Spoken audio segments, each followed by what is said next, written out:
देखिए, हमास और इजराइल के बीच में जंग लगातार जारी और आज 12वां दिन है। अस्पताल पर जो हुआ वो अब तक युद्ध में सबसे बड़ा हमला है, वो आपको हम जल्दी से बता दें। इस बारूदी नरसंहार का जिम्मेदार आखिर कौन है, यह बहुत बड़ा सवाल खड़ा हो रहा है।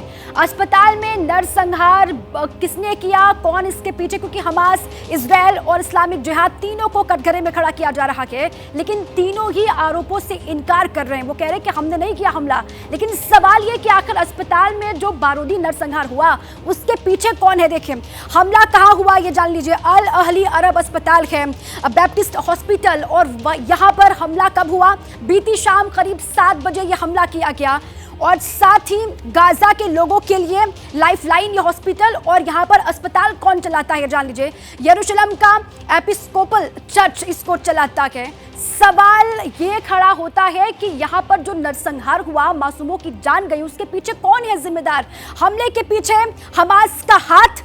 सहानुभूति हासिल करने की कोशिश हमास कर रहा है क्या? क्योंकि हमास पर ही सवाल इजराइल सीधे सीधे उठा रहा है, दावा कर रहा है कि हमास ने अटैक किया। अस्पताल को हमास ने ढाल बनाया क्या? क्योंकि इजराइल को युद्ध दोषी साबित करने की साजिश हमास कर रहा है, ये भी सवाल उठाया जा रहा है। इसके अलावा सवाल ये खड़ा होता है कि अस्पताल पर हमला, वॉर सीन, इससे क्या बदलेगा आने वाले वक्त में?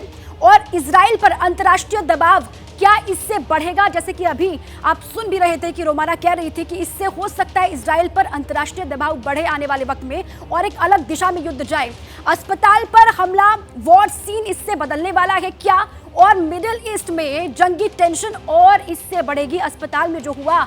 अब सवाल ये उठ रहे हैं कि आखिर अस्पताल में इस तरीके का हमला क्यों किया गया, किसने किया और इसके पीछे कौन है? सबसे बड़ा सवाल यही। रोमाना, बिल्कुल, हम बीच बीच में दीपा के पास आते रहेंगे और वो इसी तरीके से जानकारियां दर्शकों तक पहुंचाती रहेंगी, लेकिन इस बीच सीधे आपको युद्ध भूमि एक बार फिर से लेकर चलते हैं। अभिषेक उपाध्याय हमारे सहयोगी इस वक्त हमारे साथ मौजूद हैं। अभिषेक, वो कुछ सवाल जो दीपा दर्शकों के सामने रख रही थी, जिसमें एक महत्वपूर्ण सवाल कि अब इस हमले के बाद वॉर सीन बदलेगा क्या, जिसको लेकर हम भी पहले चर्चा कर रहे थे। लेकिन अगर ये वॉर सीन बदलता है तो फिर किसको फायदा, किसको नुकसान, तस्वीर क्या उभरेगी? अभिषेक,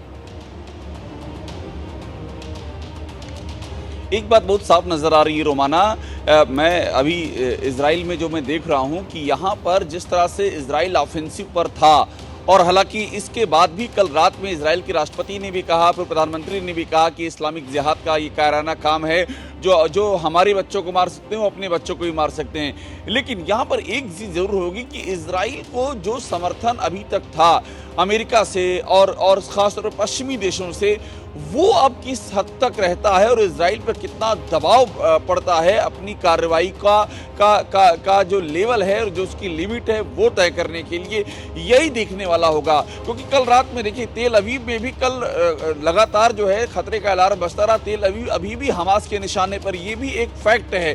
तो इजराइल को ये तो एक फॉर्डर मिल ही रहा है कि अभी भी हमास ने इजराइल को टारगेट करना छोड़ा नहीं है, लेकिन इजराइल किस लिमिट तक जा पाएगा ये देखने वाली बात है। सबकी निगाहें इसी पर टिकी हुई हैं।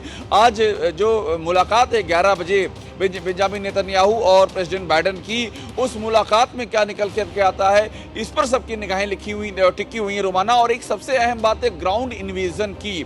अस्पताल पर हुए इस हमले के बाद क्या ग्राउंड इन्वेजन होगा या वो और टलेगा, इस पर भी निगाहें टिकी हुई है। और मुझे लग रहा है अगले 24 घंटे कई सवालों के जवाब होंगे। जैसे ही घड़ी का काटा दोपहर 2:30 पे आए, बबीता जी का दिल सास बहू साजिश के लिए मचल जाए। और ये है इनकी बहू, पूरे दिन ऑफिस की टेंशन हो जाए गॉन जब ये करें अपना फेवरेट शो फ्री टाइम पे ऑन। इनकी तरह आप भी देखिए अपना फेवरेट शो अपने टाइम पर और डाउनलोड कीजिए एबीपी लाइव ऐप अपने स्मार्ट टीवी पर।